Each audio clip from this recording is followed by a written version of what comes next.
make sure that we have the people, from field agents to prosecutors, in place to deal with these complex international cybercrime happening in the freight supply chain. And this just can't happen if the attacks we're seeing at the Department of Justice continues. And I would urge my colleagues across the aisle to join me in defending our law enforcement personnel. I also know the solutions to rising cargo theft go beyond law enforcement.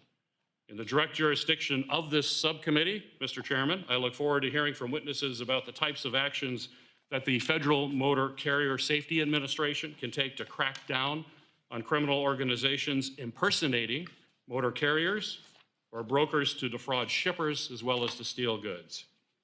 I also know that the FMCSA will need resources and direction from Congress to do this, and I hope that we can work across the aisle to make that happen, especially as we begin discussions of the Surface Transportation Reauthorization Bill. And finally, once again, I want to thank our witnesses for being here today, for your contributions to the critical national supply chains that really literally form the basis of the American economy. I look forward to your testimony. Thank you again for being here. I yield back. Well, thank you for your opening statement, Mr. Peters. We will get to our very distinguished panel momentarily. I would just, in response to your comments, your emphasis on criminal activity and making sure we enforce the laws of the land, certainly well received. I do wish I had heard more from my colleagues over the last 4 years when the take care clause was consistently not observed by the President of the United States.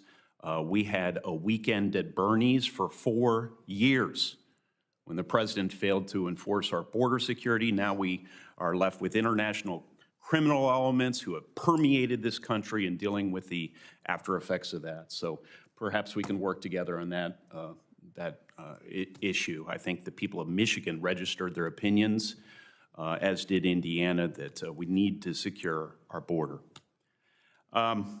Joining us today is Chief Will Johnson, Chief Special Agent at the BNSF Railway Police Department and Second Vice President of the International Association of Chiefs of Police.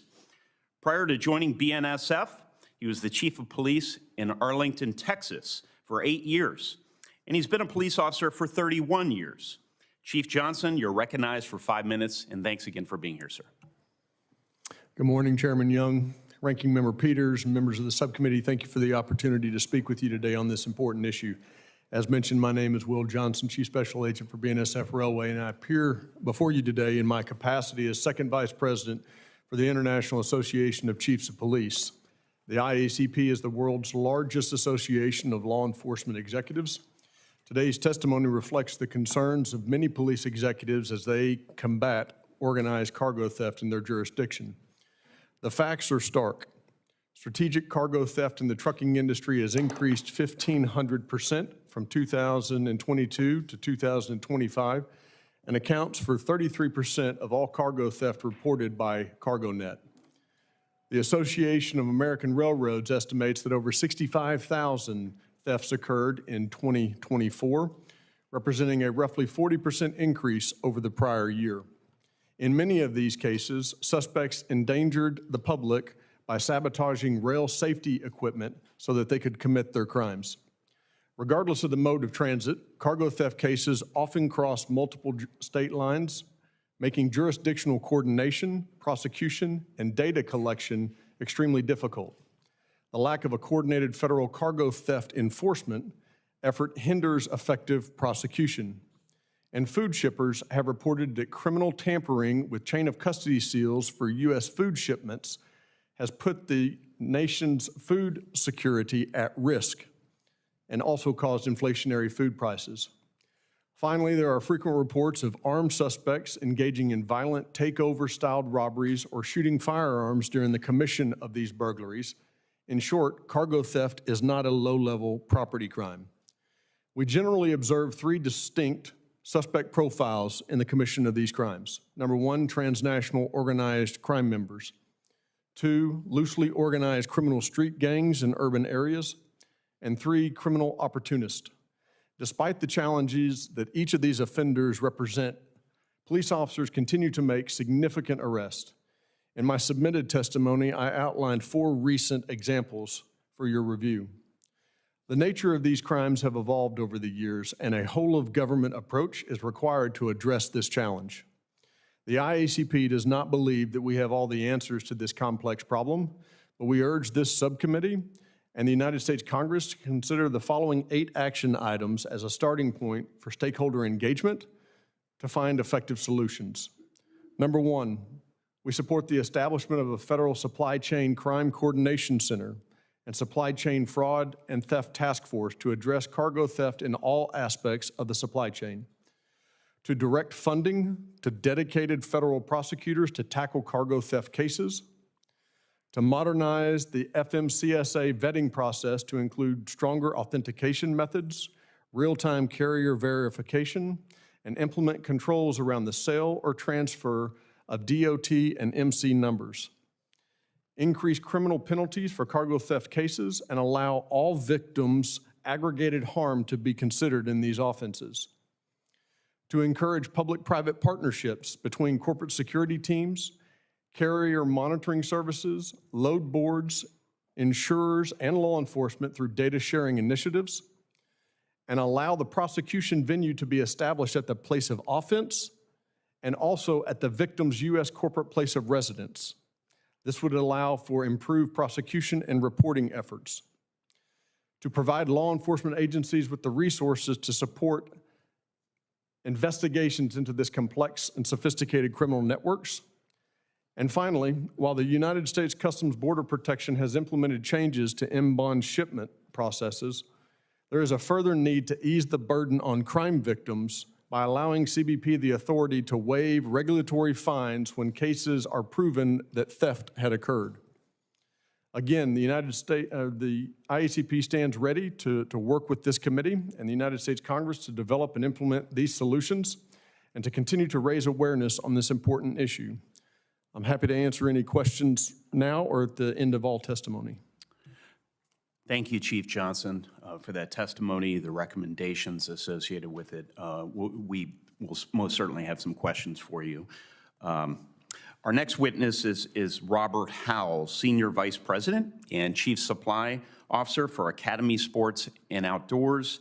Academy Sports operates 298 stores in 19 states and 3 distribution centers in Texas, Tennessee, and Georgia. Mr. Howell brings 25 years of experience in supply chain management. We are grateful to have him here. Mr. Howell, you're recognized for 5 minutes, sir. Good morning. Thank you, Chairman Young, members of the committee and subcommittee, for the opportunity to testify to you today on the critical topic of cargo theft. I'm Rob Howell, Senior Vice President, Chief Supply Chain Officer for Academy Sports and Outdoors, and in my role, I'm responsible for distribution in both domestic and international logistics. Academy is a leading sporting goods and outdoor recreation retailer headquartered in Katy, Texas, a suburb of Houston. We employ approximately 22,000 members across 298 stores in 19 states, including Texas, Illinois, Indiana, and Ohio. We also operate distribution centers in Texas, Tennessee, and Georgia. We were founded in 1938 in San Antonio, and today Academy offers a broad assortment of outdoor apparel, footwear, sports and recs products, including leading national brands and a portfolio of private label products. Academy's mission is for us to provide fun for all, and we fulfill this promise through a localized assortment and the value that connects a broad range of customers. During today's testimony, I hope to increase the awareness of the impacts of cargo theft. Organized cargo theft is rapidly growing and broad-reaching, impacting supply chain networks both on the road and on the rail. Like many retailers, our goods are first shipped from a point of origin to our distribution centers through an interstate network. This allows us to efficiently move merchandise and equip our stores with the products families want at a competitive price they appreciate and when they need them. In my 25 years in the supply chain, I've never seen cargo theft this prevalent, and there's been a dramatic increase in the last 2 years. These types of thefts include load interception, identity theft, double brokering, and cyber fraud. There's a robust cargo theft network comprised of bad actors who demonstrate increasing levels of sophistication. In the past, cargo theft typically represented as a bad actor stealing a truckload or duplicitously obtaining a DOT motor carrier number. In today's environment, it's rapidly progressed, and it's common to experience cyber theft of online credentials and systems, perpetrators that cut doors on trucks so they don't break the security seal, stealing the product, fraudulently editing transportation documents, reattaching those doors all in one transaction while eluding prosecution. Recently, we had a shipment of what we call private label swimwear. It was intercepted on its way from Nevada to our Texas distribution center. As you can imagine, this is critical at this time of year for the season. Unfortunately, we had to react when that load was stolen and repurpose and reposition product throughout our network. You can imagine that takes incremental costs, incremental transportation, but we had to get this product available for our customers in time for the season. If we didn't get that product there, not only would our customers not be able to get that product they need, but we risk losing that customer's loyalty and losing that relationship with that customer. Apart from the cost of lost merchandise, this also results in additional cost on us, shipment delays, and ultimately that impact to the consumer. This type of theft impacts a variety of stakeholders. Third-party service providers, brokers, and carriers are attentive to the issue. When products are stolen, we are notified by these third-party providers, and they launch investigations, engage authorities, and activate their mitigation teams. We then seek financial restitution for the cost of goods. It results in lost sales for our companies, but can also be reflected in increased costs for more secure transportation. Additionally, we've had to intervene and make investments, tracking and tracing technology, GPS, as well as enhanced cybersecurity to protect the delivery of secured information. Cargo theft also disrupts how we operate our business. In addition to the impact on merchandising, inventory management, and distribution center teams as they work to replace the stolen merchandise, it also creates a need for additional time and resources to pursue the exploration and implementation of additional in-house solutions. Most importantly, though, once again, cargo theft impacts the customer. When goods are stolen in transit, we lose that individual sale, potentially that customer and the ability to build loyalty long term. This issue is exacerbated by the fact that some goods are seasonal, limited time, or limited availability products, and we cannot easily replenish those goods. These lost sales can reduce sales tax revenue for the local communities we serve. Partnering with the industry leaders, like the Retail Industry Leaders Association, enables us to stay on top of best practices to help protect academy sports and outdoors. There is a need for greater support to inform coordination, communication, with collaboration among local, state, federal agencies, as well as the private sector to mitigate the impact of retailers, brokers, carriers, and customers. Thank you for the opportunity to share our experience, and I look forward to your questions. Well, thank you so much for being here. And our next witness today is Adam Blanchard. Mr. Blanchard is principal and CEO of Tanager Logistics and Double Diamond Transport. Mr. Blanchard founded his companies in 2014, and he currently operates 90 trucks and employs over 20 freight brokers. Mr. Blanchard, you're recognized for 5 minutes. Thank you, Senator Young. Subcommittee members, thank you for the opportunity to testify. My name is Adam Blanchard, and I'm the co-founder and CEO of Double Diamond Transport and Tanager Logistics. Our trucking company was launched following a conversation I had with a close friend around my kitchen table. We put our first truck on the road in 2014, and we formed our brokerage shortly thereafter. Like most small business owners, we faced daily challenges, yet we were blessed with an exceptional team. Together, we persevered and built a company that everyone in our organization can be proud of. We created dozens of jobs in the San Antonio, Texas area, and today we operate about 90 trucks and 280 trailers. About a year ago, our American dream turned into a nightmare when some unscrupulous criminals stole our identity. By capitalizing on our good name, they tarnished the reputation we had spent over a decade to earn. The scam worked like this. Posing as Tanager Logistics, the criminals brokered loads to unsuspecting motor carriers who delivered their cargo while the scammers pocketed the money. In just one example, they diverted a full truckload of energy drinks with a retail value well over 6 figures, over 1,000 miles from Texas to California. Because they spoofed my company's emails, the drivers was tricked into believing we had made the request for the transportation of that load. While the criminals were using our name to enrich themselves, we were playing whack-a-mole, trying to counter their sophisticated techniques to mimic our website, emails, and operating authority. Even at this very moment, 2 Tanager logistics are listed on the FMCSA's official website, my company and an imposter. We provided this evidence to FMCSA, but they refused to take it down. Simultaneously, we were on the receiving end of misdirected rage from motor carriers who had also been scammed.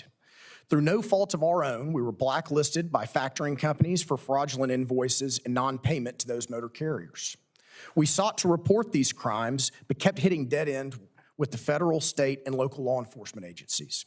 My insurance company wouldn't get involved because technically we didn't have any cargo claims. The Texas Department of Public Safety informed us this wasn't their jurisdiction. The FBI recorded our information but never returned our call. The Department of Homeland Security met with us but refused to investigate. We did our due diligence, but the message was clear. You're on your own. We might be on our own, but we are far from alone. Cargo theft is rapidly becoming a crisis, costing the industry up to $35 billion annually. Strategic theft has risen 1,500% since the first quarter of 2021. The average value per theft is now over $200,000. Cargo theft comes in many forms, whether it is imitating a legitimate company, pilfering goods over time, breaking into parked tractor trailers, or double brokering fraud. These are complex, multi-jurisdictional crimes, often involving organizational theft groups, yet there is no unified, dedicated federal response. Thieves, emboldened by the lack of investigations and prosecutions, are growing the size and sophistication of their theft operations. But there are a few common sense steps we believe Congress can take to counter this. First, direct FMCSA, the Federal Motor Carrier Safety Administration, to remove illegitimate carriers and brokers from the SAFER website. The industry should be able to trust that SAFER publicizes only legitimate entities so that we can make informed decisions when vetting business partners. Second, pass the Safeguard Our Supply Chain Act, which would establish a federal task force dedicated to cargo theft. Third, pass the Household Goods Shipping Consumer Protection Act, which would strengthen penalties against bad actors and protect consumers. Currently, criminals view trucking as a low-risk, high-reward target. We must invert that calculus. When we were finally able to contact the thieves who stole our identity, the mere threat of law enforcement involvement was enough to deter them. The bad news is, if they're not scamming us, they're scamming someone else. Trucking is a tough business, and we have no shortage of grit and determination. But our industry is not equipped to deal with organized theft groups on our own. We need help from federal agencies and law enforcement with the resources and advanced technical capabilities, to take this on. We implore Congress to provide resources and direction to pursue criminals who are exploiting small businesses that families have spent years, decades, or even generations to build. Thank you for the opportunity to be before you today, and I look forward to your questions. Thank you, Mr. Blanchard. We will look forward to posing some questions. We're sorry about your troubles. You did a great job of personalizing those and making those real to us. Our final witness, Lewie Pugh, is the Executive Vice President for the Owner-Operator Independent Drivers Association. Before joining OIDI, I got it. It was close, right, Mr. Pugh? Mr. Pugh was a truck owner-operator for nearly 23 years, and he earned the Million Miles Safe Drivers Award. Mr. Pugh, you are recognized for 5 minutes, sir. Yes, Chairman Young, Ranking Member Peters, and members of the subcommittee. I am Lewie Pugh, the Executive Vice President of the Owner-Operator Independent Drivers Association. I have over 30 years in the industry. Nearly 23 of those prior to working at OIDA was being a small business trucker. And with those years, I accumulated about 2.5 million miles of safe driving. And prior to that, I was a truck driver in the United States Army and still hold my CDL to this day. OIDA is the largest national trade association representing small business truckers and employee drivers. We have approximately 150,000 members who cumulatively own about 240,000 pieces of equipment or operate. OIDA's mission is to promote and protect the interests of our members and any issues that impact their safety and success, which increasingly includes freight fraud. In trucking, freight fraud is so easy to commit, it doesn't even take a savvy or experienced criminal to pull it off. As you can tell from this panel of professionals, everyone from shippers, motor carriers, brokers are vulnerable targets. Often, the perpetrators of these crimes are based internationally, far beyond the reach of the American enforcement agencies. While these cases of physical theft occurring within our industry, most of the problems small business truckers face involves being scammed by fraudsters or swindled by unscrupulous brokers. There's several factors contributing to this recent explosion in freight fraud: weak freight rates, overcapacity. We've had increased competition, leading to greater susceptibility among small trucking businesses. Advanced technology and lack of federal oversight and enforcement has also created an environment where fraudulent actors can thrive. Unfortunately, small trucking businesses are both the most vulnerable to fraud and the least likely to be able to recover from it. Most commonly, motor carriers are held responsible for the loss of the cargo due to fraud, with costs ranging from tens of thousands to hundreds of thousands of dollars per incident. Several OIDA members have lost their entire business after falling prey to the single case of freight fraud. This is not a hyperbole. It only takes one scam to completely ruin a small trucking business. Fraudulent activities include double brokering, criminals posing as legitimate brokers, rerouting schemes, identity theft, purchase of authority by fraudsters, and more. Truckers are doing all they can to protect themselves, but they are limited in their capabilities. For example, an OIDA member doesn't have the resources to identify most of the sophisticated scammers. They lack the authority to ensure brokers are complying with existing transparency regulations. While there are systems in place that can help combat fraud, the federal government is struggling to provide support to shippers, motor carriers, and brokers as needed. The first step Congress must take to improve this condition is passing Senate Bill 337, which is a bipartisan legislation introduced by Senators Fisher and Duckworth. This bill, which is supported by a wide variety of industry stakeholders, gives the Federal Motor Carrier Administration the authority to level civil penalties against fraudsters.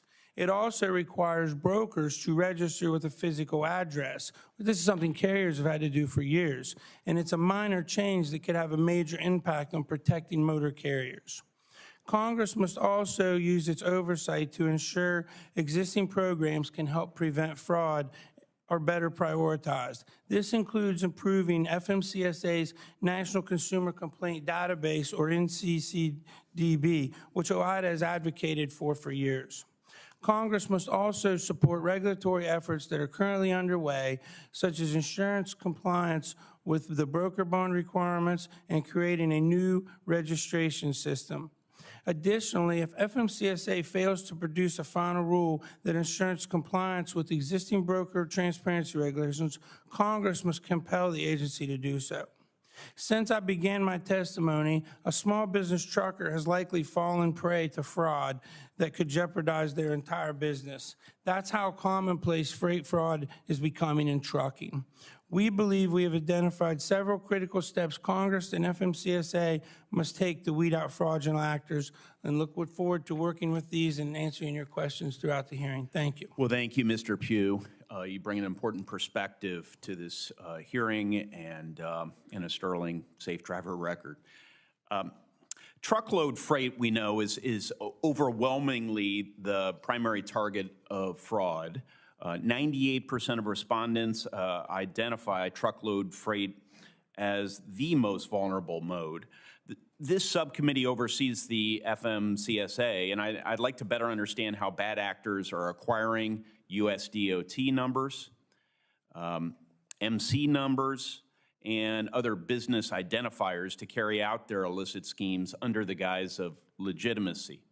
Mr. Blanchard, in your opening statement, you described how a bad actor posed as Tanager Logistics to steal shipments, even added their counterfeit company to the FMCA Safety and Fitness Electronic Records or SAFER website to appear legit. Can you describe how bad actors are able to insert themselves so easily into the supply chain? Maybe elaborate on that, please. Yes, Senator Young, they're able to do this now through a whole multitude of ways. We have experienced everything from what I stated in my testimony where they are spoofing our emails and otherwise representing themselves on behalf of our company. There are instances out there now where individuals are actually purchasing MC and DOT numbers on a black market. That is a major issue that we have to address, and the FMCSA must do a more efficient job, in our opinion, of ensuring that they go through those companies that are authorized to transport freight in the United States and remove those that are illegitimate. Do you have any visibility into how these purchases that you referenced might occur? Is it the so-called dark web? Are there individual criminal agents who will visit people in person and make these transactions, or do you know? My understanding, Senator, is that this is occurring on various websites. So I don't know if that is necessarily happening on the dark web, but it's certainly there on different platforms that are available on the internet. I don't even know exactly what the dark web is. It's just this furtive thing, right? We all hear about. So, for the record, all right. Do any of our other witnesses have any visibility into how those transactions are made? If not, then Just yes, one Mr. other Pugh. point yes, that Chief. might add to that is we have seen instances where companies that are going out of business, they actually auction off their numbers similar to how they would auction off equipment that they're no longer using. Yes. So individuals could buy this number through a business liquidation process and then already have an established footprint and then assume illicit operations under a previous legitimate. That's just one example that I've heard from the field. That's an important contingency for us to keep in mind. Thank you. Well, back to Mr. Blanchard. When you approached DOT about the fake Tanager Logistics company that was listed on the SAFER website, what did they say? It seems puzzling to me that they wouldn't remove the fictitious one. And so what did they say? When we reached out to the Federal Motor Carrier Safety Administration, Senator, they informed us that unless there is a third party or another group out there that is actively using our MC or DOT number, that they did not have the ability to investigate any further into this other company that was representing us. The concern I had, Senator, with that is that we provided them the information that we knew at the time. First is that the individual that was behind the other Tanager Logistics from our investigation was determined to be somebody from Africa. We also did some investigation both internally and through our attorneys that determined that the address that was listed on the SAFER website that's provided by the FMCSA was a residential address in Ohio of a woman that had no affiliation to logistics whatsoever. And so— And you thought those overlap of facts looked suspicious. Yes, sir. Right? Yes, we did, Senator, because I can understand that. And to be fair to FMCSA, there are many instances in which you have companies with the same name that have operating authority in the United States. And so certainly we're not here to interrupt that or ask the FMCSA to involve themselves. But if there are facts sufficient to provide them enough information that there is very likely an active fraud situation going on, we believe it would be very helpful for Congress to direct them to do so. I want to get to my colleagues' questions momentarily, but let me just sort of get to where I hope we end up with many of these lines of inquiry, which is what should Congress consider to ensure FMCSA is equipped to root out rampant fraud, better support legitimate motor carriers and brokers? You listed off a number of things, but maybe you could connect what we've just discussed to a solution or two. Yes, Senator. What is, in my opinion, very important is to provide the directive and resources is needed to the FMCSA in order to increase their cyber capabilities. One issue that we've seen constantly is that they are falling further and further behind the sophistication of these criminal organizations. We've even had an instance in which our profile on with FMCSA was hacked and somebody changed our address and phone number in an attempt to engage in another fraud that fortunately we had stayed on top of to prevent. But FMCSA needs to be the group that quarterbacks a unified federal group of agencies and law enforcement groups in order to address these issues, in order to create a database and a repository of data so that it can be coordinated appropriately amongst not only federal law enforcement, but state law enforcement, and also increasing that cybersecurity that they have to prevent these kind of things from happening. That strikes me as reasonable and bipartisan and something, you know, even Senator Peters and I can work together. I'm just kidding, Senator Peters. We are actually really good friends, believe it or not.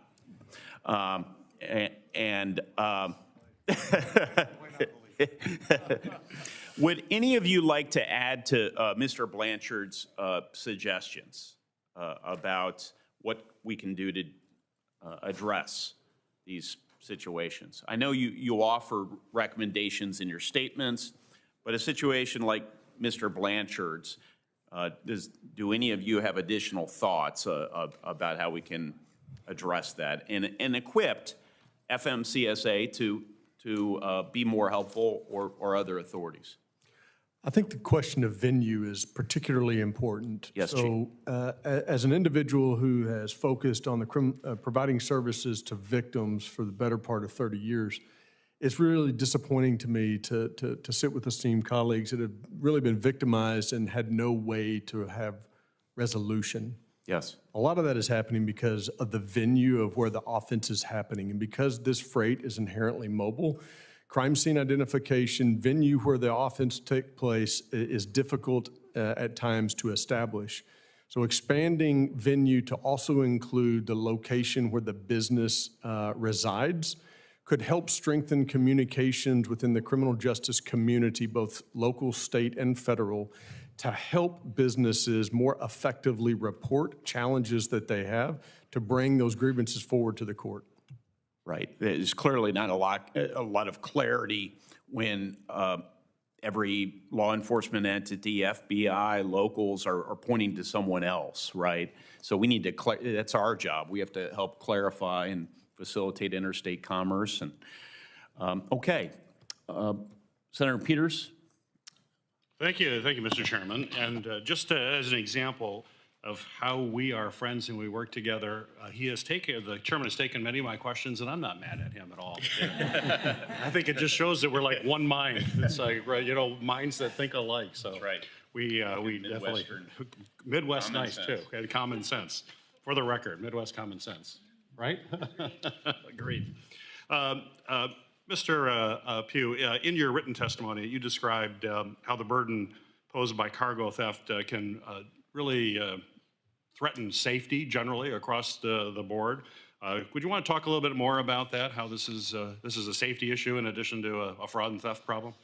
Yeah, this is a huge safety issue for truckers and small business and all, because if they're not getting paid, they haul loads, they still have to pay for fuel, they still have to pay for maintenance and these type of things. So if they haul a load for X amount of dollars and they have all these expenses, and trucking's a very slim profit margin business, very slim profits. So when something like this, they get beat out of, you know, $3,000 to $4,000 and they're planning to use these for maintenance repairs and stuff like that, it puts an owner, operator, small business guy like I was into a point where you have to start deciding, can I stay in business? Am I able to keep my truck to meet the safety regulations? And the long and short of it, can get so bad that they will end up having to close their business and sell your truck. And what the real safety aspect of this is, most small business owner operators have 20-some years experience or more. So you're taking a well-trained, experienced trucker off the highway, which is the people we should be keeping, not losing. Yeah, great. Thank you. Mr. Howell, you know, I think we can all agree that we continue to face affordability crisis in this country. And cargo theft obviously is a direct harm to those who've invested in those goods. and when they're stolen, the loss is very clear. But perhaps you could describe to this committee how cargo theft also contributes to increases in prices really across the board. This is a problem that really everybody in our country faces, and maybe give us some quantification of that, but everybody in our country should be concerned about this problem. Is that accurate? Yes, thank you, Ranking Member Peters. At Academy Sports and Outdoor, we pride ourselves in being a value retailer. So we're really always focused on how everything we do affects the individual consumer and those families that are buying our products. When it comes to cargo theft, the number one concern we have is, it's a rapidly growing issue. So over the last 2 years, it's really accelerated. You've heard numbers quoted by others, 40, 50%. We're seeing similar numbers. I think second to that, the second most concerning issue is we've actually never recovered any of the cargo that's been stolen, I can speak to in the last year. And to the best of our knowledge, nobody's ever been apprehended or caught in any of the incidents we've been involved with. So it's a growing issue. So to your point, it is driving costs throughout the entire supply chain. So as part of my job, we've got to find more sophisticated partners that can try to manage this freight more effectively. We're tending to move off of brokers and onto more asset-based carriers, as we call them. That way, we know the individual driver, we know the equipment that it's actually picking up. It doesn't always prevent the crime. We also have to handle double handling. We have to manage sometimes double transportation in our own network to recover when products are stolen. So obviously, all of these costs add up through the supply chain. You heard my colleague at the OOIDA, they are handling freight they never get paid for. A lot of cost, I'm sure, with the transportation teams and trying to fight for their own identity. All that ends up rolling up to us as we have to move freight. Our costs are getting higher. Considering it's relatively new, I can't tell you exactly how much is going directly to pricing, but if this continues at the rate it's going, absolutely those costs will have to be borne in future price increases. Right, yeah, thank you. Chief Johnson, in cases of inbound shipment, cargo bypasses the port of entry inspection and travels closer to its final destination before undergoing required inspection by Customs and Border Protection. I'm the ranking member of Homeland Security overseeing Customs Border Protection, and very interested in how we can make sure that they're dealing with some of these challenges. Your testimony mentions the additional harm that's inflicted when cargo theft occurs prior to the CBP inspection. So if you could please, for the committee, detail specific and additional risk associated with theft of inbound shipments, and what actions do you believe that Customs and Border Control could take in order to work with the supply chain to reduce this type of crime? Thank you, Senator, for that question. First and foremost, when you're talking about CBP inspections, it's important to also think about Homeland Security investigations as the investigative authority beyond just the inspection process. And so whether the inbound the shipment is cleared at the port or it's cleared at a location closer to destination, once an inbound shipment is attacked and that seal is broken, we really have three risks. Number one is we know what was declared in that load, but there had not been an inspection process. And so just from a shipment integrity perspective, that is a point to reflect on. Two, having greater engagement from HSI in the investigative process whenever there is a inbound shipment seal breach. So presently, the regulatory functions kick in where the shipper is responsible for any regulatory fines because that shipment arrived at the facility without its bonded seal. But there's no complementary criminal investigation from the federal government on what happened in that process. And so the shipper is ultimately victimized twice. One, their product is stolen while it's being shipped. And then second, they're facing a administrative process to have those regulatory fines reviewed. Presently, CBP has shared that they cannot consider waiving those regulatory fees until after the citations have been issued and then the victim responds in an administrative process. And so There's really a lot to unpack in that, in the complexity of those in-bond shipments, but we know that there's a fair amount of cargo proceeds that are currently under bond that are being targeted by these transnational organizations. Right, thank you. That's something we'd love to work with you on, to try to unpack that more and figure out how we can do things better. Appreciate that. Thank you, Mr. Chairman. Well, thank you, Senator Peters. Senator Fisher.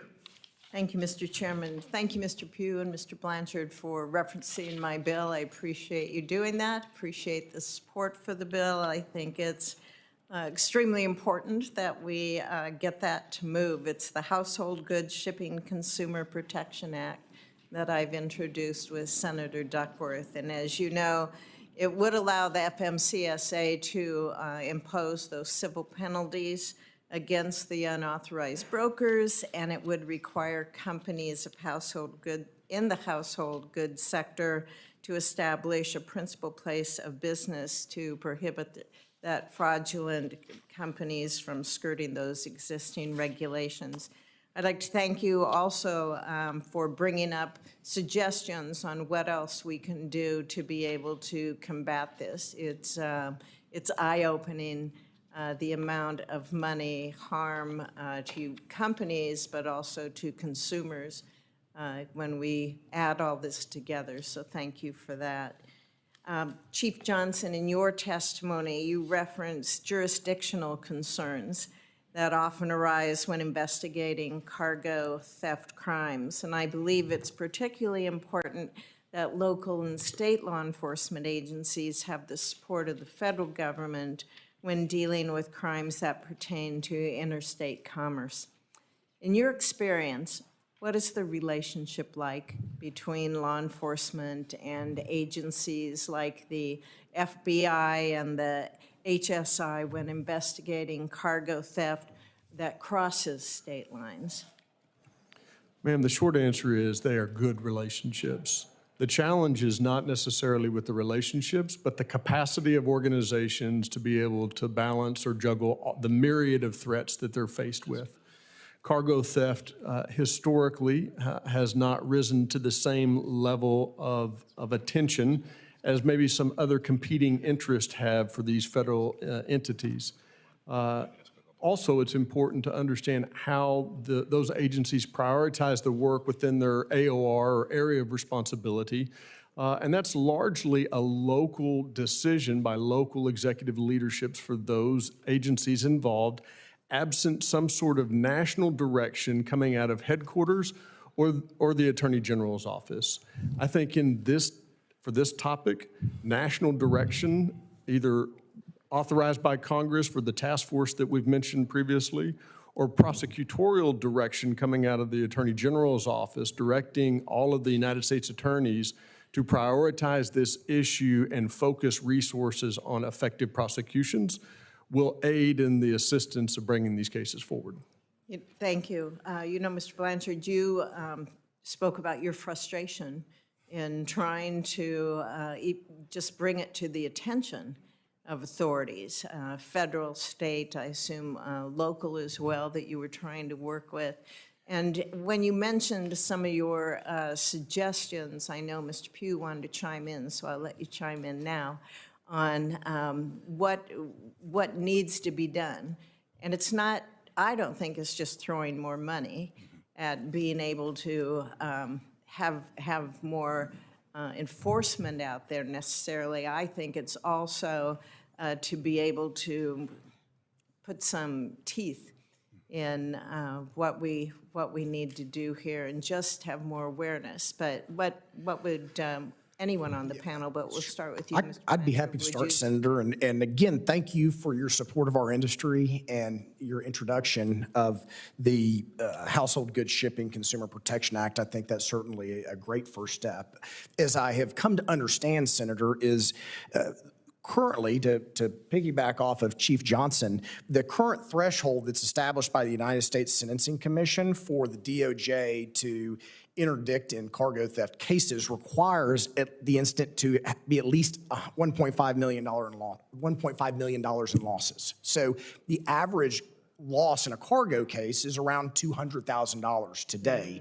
So therefore, to reach that threshold of $1.5 million is going to require law enforcement agencies to be directed to look into the continual criminal activity of these organizations to meet that threshold, or for Congress to otherwise change that and create a new directive in order for them to start pursuing these through a unified task force, which is something that we have included in the Safeguard Our Supply Chains Act, which has not been filed, but certainly would appreciate any member of this committee to review that bill, and the willingness to author that and would be fantastic. We'll review it. Yeah, and that would provide the coordination between agencies and law enforcement. And I think really, Senator, this begins with the FMCSA. And to further elaborate on Senator Young's question earlier in terms of the FMCSA, we have to start with them. I think, to your point, Senator Fisher, throwing money at the problem, I would agree, is not the solution. I think first we need Congress to direct FMCSA on the things that need to occur and the coordination necessary to address this very issue that we're dealing with. They need to be able to distinguish between fraudulent businesses and legitimate businesses. DOT needs enhanced cyber capabilities and real-time fraud detection tools and greater interagency collaboration with law enforcement to identify these frauds. FMCSA needs to be directed to remove fraudulent companies from the SAFER website. We rely on that heavily in order to vet companies that we work with. They need to explicitly authorize FMCSA needs to explicitly authorize to withhold registration from applicants who fail to provide verifications. Also, Congress, we believe, should conduct rigorous oversight of FMCSA's transition to a single U.S. DOT number, which we believe they're going to do in the future or considering doing without placing undue burden on legitimate carriers. And DOT should expeditiously implement the 13 recommendations issued by the Government Accountability Office to strengthen FMCSA's National Consumer Complaint Database. And so those are things we believe that Congress could do without the necessity of additional funding in order to provide the coordinated effort necessary for law enforcement, because we simply don't have the tools, Senator, to be able to do the reverse IP searches, to break through the cyberspace in order to find who's spoofing our emails. I have a very sophisticated IT director, and he's great, but only law enforcement agencies have that capability. Okay, thank you. Mr. Chairman, can I ask for Mr. Pugh to be able to respond as well during the Please, time? yes, go ahead. Since both you and Senator Peters went over time, can I keep? You are correct. Thank you, Mr. Pugh. Go ahead. And thank you for your support, and Please. OIDA as well. I thank you, Senator Fisher, and you and Senator Duckworth on your bill. We very much appreciate that, and glad you're trying to do something different and to help these things. It will pay dividends if we can get it across the finish line. A couple other things is, then this whole National Consumer Complaint Database, it seems to be FMCSA needs to be directed more to do something with that. From our experience and with our members, and we tell members to send these complaints plus many other complaints that happen to them in trucking. It seems like this is where all complaints go to die at FMCSA. Usually they hear nothing back, or if they get anything, it's just, hey, thanks for letting us know. Also, we've said for a long time, it would probably be helpful to have a different name. Most of our small business people and truckers, they don't even realize that this is a place for them to go file a complaint, because National Consumer Complaint Database, who would think that's a trucking complaint hotline? So that would be helpful. We feel FMCSA probably has enough funds to do some investigating on this. It's just to reallocate where they're putting, because they continually say that there's not a safety effect to this, so that's why they don't have to do anything with this. But we know there is, because it's putting people out of business, it's causing people not to be able to maintain their equipment. So there's definitely a safety thing here. Plus, who knows what happens to a trucker if something happens at gunpoint or something like that.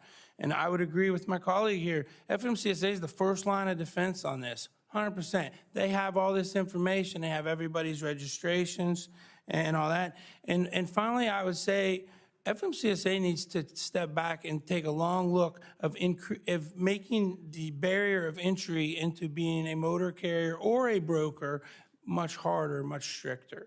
We pretty much let people file for insurance, pay for it. We don't know who these people are, have no idea if they even know what they're doing, and maybe 12 to 18 months we audit them. Thank you so much, Mr. Pugh. All these concrete and actionable recommendations has been very helpful, I know, to all of us up here. Mr. Lujan. Thank you very much, Mr. Chairman. Chief Johnson, my state is home to a number of land ports, including Santa Teresa Port of Entry, which is a multimodal transit hub that has been a major site of economic growth in recent years. At Santa Teresa, we're experiencing trucking thefts on the Mexico side of the border, meaning the materials and products businesses and consumers are waiting for never make it into the United States. Chief Johnson, yes or no, do you believe it's important for the U.S. law enforcement to coordinate with Mexican law enforcement? Absolutely. The Department of Homeland Security has estimated that cargo theft accounts for up to $35 billion in losses annually. These thefts impact our truckers and railroads, agricultural producers, businesses big and small. They also impact consumer prices, which are currently on the rise. Mr. Howell, yes or no, when the entire industry experiences regular thefts of merchandise, does it affect the prices that consumers see on the shelves? Senator, yes, it eventually will. Chief Johnson, you noted the following in your testimony, quote, state-level police and prosecution efforts are challenged by a tremendous number of competing priorities for resources, such as addressing the fentanyl epidemic, violent crime in the community. This focus has either directly or indirectly impacted effective property crime enforcement efforts. Criminals have exploited this vulnerability. Do you believe law enforcement needs more resources or less resources to address the full slate of challenges in our community? Well, certainly local law enforcement needs more resources directed towards this issue. And as we look at the three offender profiles, certainly the transnational organized crime has got the greatest federal nexus. But when you drop down to the criminal street gang profile and the criminal opportunist, those are most directly targeted by local law enforcement efforts and state charges, and certainly having the capacity in communities to be able to address cargo theft-related crimes at a local level with state charges would be tremendously complementary to the federal response that's been discussed today. So, Chief Johnson, having fewer law enforcement officers could make this worse? Having fewer law enforcement officers at the local level could make this worse?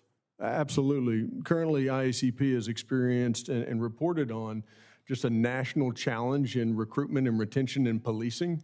Surveying our members, we believe that across the nation, many agencies are experiencing a 10 to 15% vacancy rate in terms of positions that they have available but are unfilled.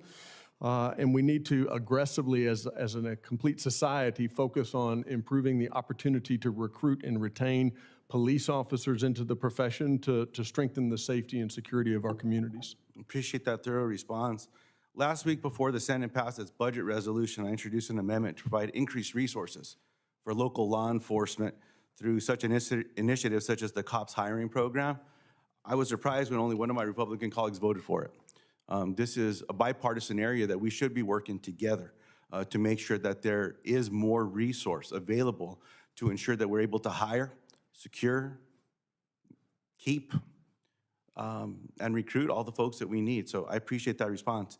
Mr. Blanchard, advanced technology is one of our strongest tools in the fight against drug trafficking, which is why I've long advocated for 100% screening using non-intrusive inspection technology at the southern border.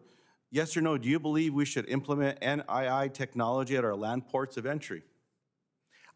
Yes, sir, I do. Reports indicate that fentanyl precursor chemicals are being smuggled through the United States transportation networks as well, including through cargo and rail, before making their way to Mexico for fentanyl production. Yes or no, would implementing comprehensive screening of all cargo, both entering and exiting the United States, enhance our ability to detect and disrupt this supply chain? Senator, we don't do much cross-border freight, but certainly we have always, as an industry, been very supportive of more inspections, so long that it's not overburdensome. And I think without question, the new technology and the technologies that you have mentioned provide increased efficiency with advanced throughput on those inspections. And so I personally, I certainly would not feel comfortable speaking on behalf of my entire industry, but myself and on behalf of my company, we would welcome that. We want to get the bad actors out of our industry, and I think any advanced technologies that would provide assistance to law enforcement in that effort, I would be very supportive of. I appreciate that response, acknowledging the importance of technology that's not going to slow down commerce, but it's going to let us get a 100% view of what's leaving the country with some of these precursor chemicals that are rolling through the United States and then going to Mexico, or the bad stuff that's coming in. I'm always surprised with the very low number of passenger vehicles that are actually screened entering the United States, and reports coming out of the Department of Homeland Security suggest that 90% of the fentanyl that is being found in the United States is coming through the southern border in passenger vehicles driven by Americans. We've got to stop this stuff, and the only way we're going to be able to stop it is that we can see what's in those vehicles, but make sure that people can also move so we're not hindering commerce. Mr. Blanchard, one final question. The importance of the work that's needed to ensure that we're keeping an eye on the bad folks and that there's actually something being done when it comes to the federal staff, experts, things of that nature, to be able to implement the law, to hold people accountable, to prosecute, things of that nature. Will that require more staff or less staff? At this time, Senator, I'm not in a position to know whether we would need more or less staff, and let me explain why I say that.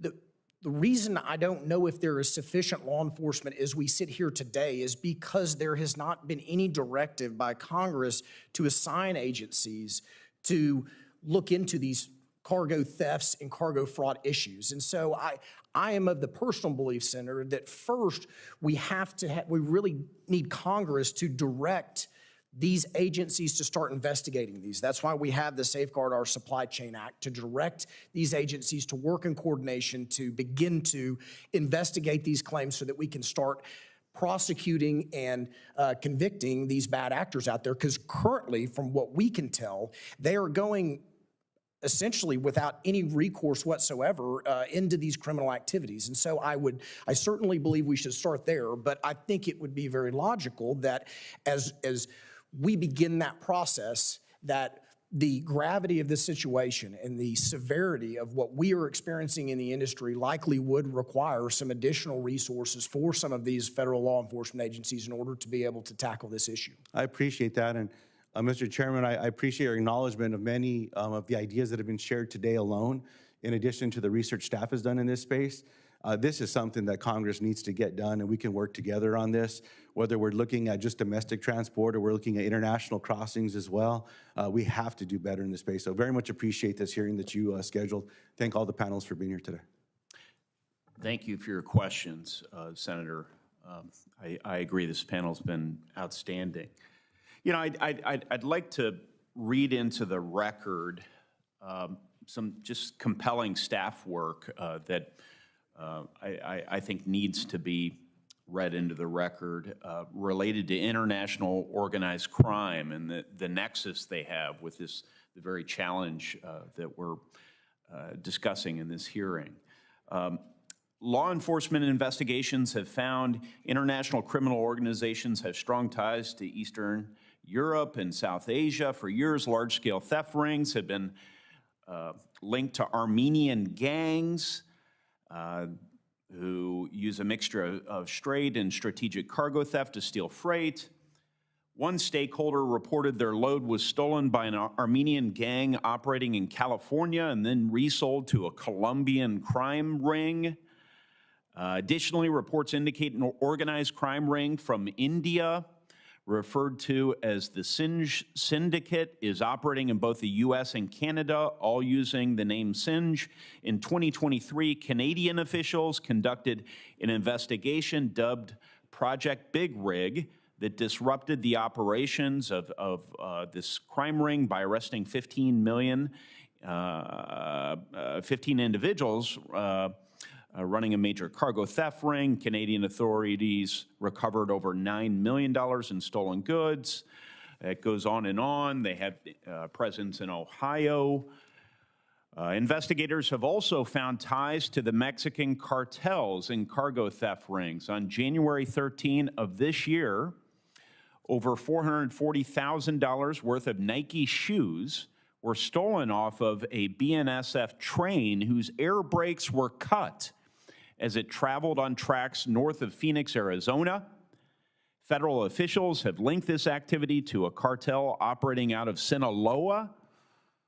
11 men were arrested. 9 of the men were in the United States illegally, and the other 6 are residents of Sinaloa. BNSF reported that these tactics of cutting brakes and forcing trains to slow down have increased over the past 2 years. So I just find that connection compelling.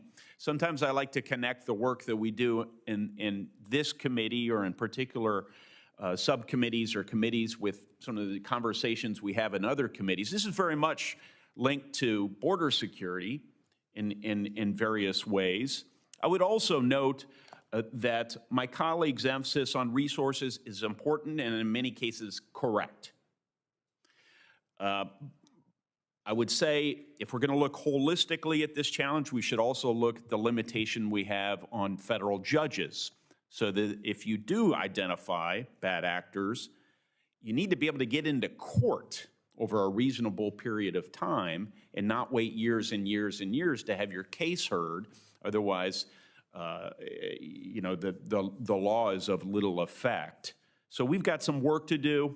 The Judges Act, it's neither here nor there, but it was vetoed, for those who are checking your recent record, by our last president in the final days of his administration for what seemed to be purely partisan and vindictive reasons. Are there any additional connections to international cartels that our witnesses feel like we should be making, or any reflections you have on that issue that you would like to get on the record? I'll ask Chief Johnson. Thank you, sir, for the opportunity, and I'd like to compliment staff's research that was read into the record with one additional point of clarity. I'd like to thank the men and women of the BNSF police force that are on the front lines every day challenging these bad actors, and those arrests that you referenced were the result of their hard work and connecting federal authorities to their investigations. And so I'm very proud of the work that they're doing to protect the U.S. supply chain and also our customers' goods and services. The concept of the organized crime and transnational organized crime, I think, has been well covered. The Mexican national nexus for rail freight is the strongest. Eastern European, certainly Armenian in the trucking industry, very pronounced. And having the ability to have a federally directed task force with the United States Attorney's Office is the only way that we're going to be able to peer into those organized networks and dismantle the command and control that is taking place, because the cops in the field, they can keep arresting the bad actors every day. Until we take out the command and control elements of these organizations, this crime threat is going to persist. Mr. Blanchard. Senator Young, to expand upon Chief Johnson's comments, and again, I would reiterate, I thank your staff and the rest of the senator's staff on the diligent research they did. There are things that you just stated into the record that I was not even aware of, but one thing I wanted to reiterate, or to bring to this committee's attention, is that because these actors, these organized criminal groups are acting with impunity because there is no real law enforcement effort to stop them, I would feel certain that this is a crime that is occurring. Cargo theft is something that is generating a tremendous amount of revenue for these criminal organizations that are then in turn engaging in other criminal activity. And so I think it's important to make that point, because this seems to me to be a moneymaker for these bad actors that I am sure are engaging. If they're engaging in cargo theft, they are certainly engaging in other criminal activity that is impacting our communities. Right. This is probably one of many streams of revenue for these criminal elements. Point well taken. Mr. Pugh. Yeah, my staff takes a lot of these calls from our members calling. With 150,000 members, we get calls weekly on this. And we have seen, and we're sure that some of these folks are from other countries, you know, like I said, stretching on our border, some domestic. We have seen, we had a lot of people in the beginning that were in a certain area of Southern California, kind of north of LA. There's a couple counties there that this was being traced back to. And since then, we have found and uncovered where these bad actors, like there'll be 8 or 10 of them using the same address. They shut down, they come right back with another address, the same address with another. And so I'm sure this is being, like I said, both foreign and domestic. Well, we have come to the end. We've covered a lot of ground. I would welcome any additional submissions or points that you wanted to make. You could submit those to the committee in writing. We can keep the record open for a short period of time to accommodate any of that. But my hope is that we will take your recommendations and see where we can come to some measure of consensus, and then act on those recommendations. That can sometimes be challenging up here, but this is, I would agree with Senator Peters, this is one of these issues that lends itself to common sense and action right now, and the American people deserve that. So senators will have until the close of business on Thursday, March 6th to submit questions for the record. And the witnesses, I am informed by our very diligent and competent staff, have until the end of the day on Thursday, March 20, to respond to those questions for the record. This concludes today's hearing. The committee stands adjourned.